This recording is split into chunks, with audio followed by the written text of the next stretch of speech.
tous les supermarchés le font.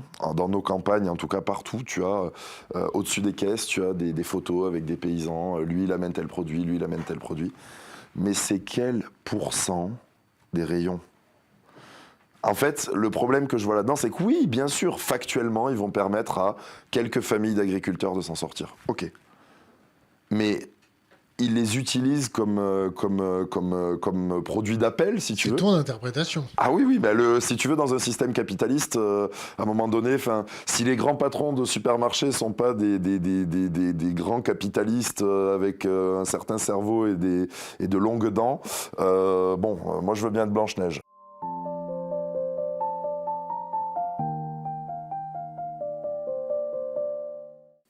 Qu'est-ce que tu pourrais dire au bout de l'assiette, c'est-à-dire au bout du couteau, au bout de la fourchette, quel va être l'impact si nos agriculteurs ils cannent en termes de prix, de qualité, de disponibilité? Comment ça va se passer?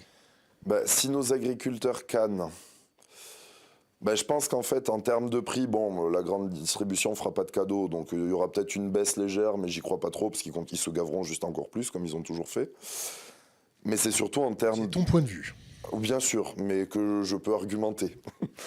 Euh, un exemple technique aussi que je peux donner, chez nous, c'était il y a 2 ans si je dis pas de bêtises, très mauvaise année pour la prune, les prunes partaient en dessous de 50 centimes du kilo. On les a retrouvées à Lyon, les prunes de chez nous, hein, à 5 euros du kilo.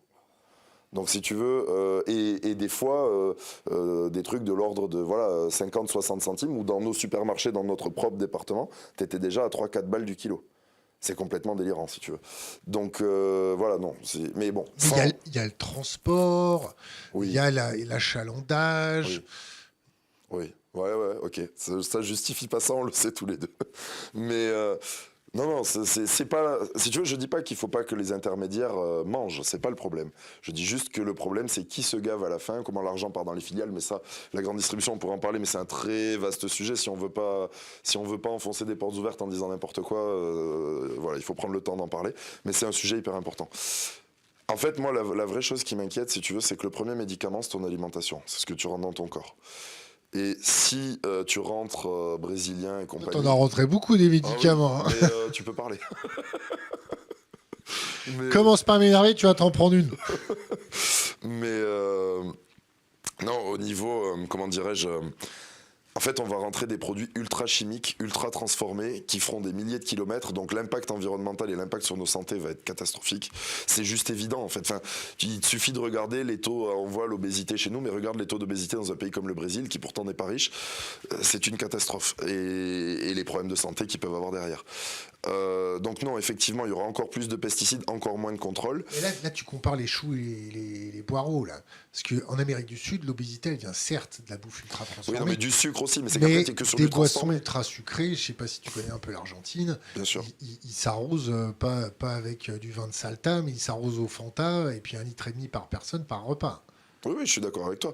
Mais c'est qu'en fait, on va aller vraiment vers une alimentation qui va baisser en gamme. Parce que la force de l'agriculture française, si tu veux, c'est d'être l'agriculture connue dans le monde pour sa qualité plus haut de gamme, si tu veux, pour vraiment avoir des beaux produits, des bons produits, sans prétention. C'est vraiment mondialement reconnu.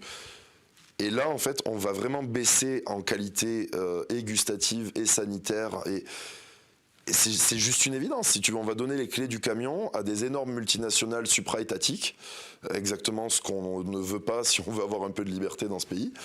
Et ça, c'est pas possible, en fait. Tu t'es mis à la place du politique qui doit gérer un État avec une inertie. Fais attention, parce que mon ingénieur du son, il va gueuler si tu frottes le micro. Est-ce que tu t'es mis à la place du politique qui a une population qui a un salaire qui baisse, un pouvoir d'achat qui baisse? Est-ce que le fait que cette fuite en avant de faire baisser les coûts pour maintenir une population avec ses 2200 calories par jour, est-ce que toi, les produits que tu vends, du super haut de gamme, du super bien travaillé, du super bien élevé, celui qui est à 950 balles par mois ou 1450 balles par mois, il peut peut-être pas se les acheter. Ah, mais je ne te dis pas l'inverse, je te dis pas qu'il n'y a pas ce problème aussi de coût, mais le problème vient aussi de comment on consomme. Parce qu'en France, tu sais bien qu'on consomme, et moi le premier, et je pense que toi aussi, on consomme beaucoup trop de viande. Ah non, non. Oui, Alors, toi non? Bon, mais tant mieux. moi, je mange des pois chiches. Pas que. J'ai arrêté là. Je mange liquide aussi. D'accord. Comme toi, non? Aussi. Mais non, sans rigoler. Putain, je perds le fil, excuse-moi. C'est fait exprès, hein. Oui, non, mais c'est bien, tu me déstabilises. Mais, La qualité, le manger oui, voilà, bon, donc, si le tu manger veux, sain. bien sûr, mais 5 fruits et légumes par jour, on m'a non, dit. mais tu prends un pays comme l'Italie, par exemple. Ils mangent 3000 fois plus de légumes que nous. Et ils mangent beaucoup moins de viande. Et en fait, le vrai problème, c'est qu'on mange beaucoup trop de viande par rapport à ce que tous les professionnels de santé nous recommandent en termes d'apport. Donc à nous d'en manger moins et mieux. Et tout bêtement, si au lieu de manger tous les jours un steak haché premier prix de merde, tu manges de la viande 2 fois par semaine, tu peux te payer une entrecôte en fait. Alors peut-être pas au restaurant, mais chez ton boucher, oui, ça reviendra au même prix. Donc si tu veux, je pense qu'il y a vraiment des habitudes alimentaires à revoir. Et alors nos politiques, si tu veux, moi à un moment donné, ces gens, alors j'ai beaucoup de mal avec les partis politiques, je suis plutôt apolitique en fait. Moi, la fuite en avant, le nivellement par le bas, je les supporte plus en fait. Le nivellement par le bas, c'est l'un des cancers de ce pays. Oui, mais c'est pire à côté. Mais on s'en tape que ce soit pire à côté. On veut que ce soit mieux chez nous. On veut pas que voilà, c'est tout. Donc, si tu veux, oui, il faut des politiques de santé pour apprendre aux gens à mieux manger et donc au final à pas s'en sortir si cher que ça. Il faut amener les gens. Alors, bien sûr, les Parisiens, les gens des énormes villes, je comprends que c'est beaucoup plus difficile. Désolé de t'avoir fait venir dans cette ville qui se transforme Je en suis New malade en Delhi. plus, quoi. Tu as mis plus de 35 minutes pour faire 3 ou 4 3 km. kilomètres, ouais, c'est ça. Mais donc je te disais, il faut des politiques de santé, il faut revoir complètement le système de la grande distribution. Ça, c'est fondamental. Et ça réglerait beaucoup de problèmes, même de problèmes de bourse pour les gens. Voilà, tu vois, sans être Karl Marx, on peut envisager, sur la grande distribution, on pourrait envisager que l'État mette un peu son nez dedans pour faire des choses très différentes et que, je sais pas, pour moi, l'eau, l'air que tu respires, l'eau que tu bois et la bouffe,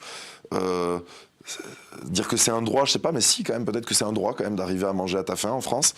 Et je trouve que c'est des choses que l'État devrait beaucoup plus encadrer, voire même, pourquoi pas gérer, en fait, au niveau des réseaux de grande distribution. Ça pourrait s'envisager, ça pourrait se penser. Mais non, voilà. En tout cas, moi, vraiment, la fuite en avant, non. Et pour les gens qui veulent manger énormément de viande et le reste, chacun fait bien ce qu'il veut. Je comprends que c'est dur quand on gagne moins d'argent. J'ai eu passé des années dans une galère épouvantable, donc je sais ce que c'est. Mais si tu veux, si tu choisis de manger énormément de viande tous les jours, de boire des sodas, et de manger de la merde, eh ben, tu paieras la facture. Tu paieras la facture à la fin et tu le sais, quoi, c'est tout. Je vais te demander quand même de défendre un peu la grande distribution. On a reçu ici le grand patron de Système U. Ouais. Qui essaye quand même de faire vivre des agriculteurs à côté de chez lui, de choper des filières courtes, de proposer des bons produits en marque distributeur, avec du lait acheté au bon prix, qui paye quand même, il rémunère correctement le producteur de lait. Tu vois ça des initiatives. Je vois que ça te fait marrer. Fais attention parce que si tu te marres trop, je le fais venir, je l'appelle tout de suite. Hein. Je t'avoue que j'ai pas bien peur. Mais il est très sympa. Oui, non, mais je pense qu'il y a peut-être quelque chose à faire. J'ai de haine contre personne. Je vais pas prêter des intentions à ce monsieur que je connais pas.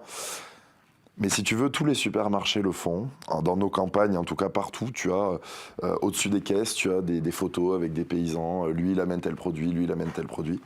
Mais c'est quel pourcent des rayons? En fait, le problème que je vois là-dedans, c'est que oui, bien sûr, factuellement, ils vont permettre à quelques familles d'agriculteurs de s'en sortir. Ok.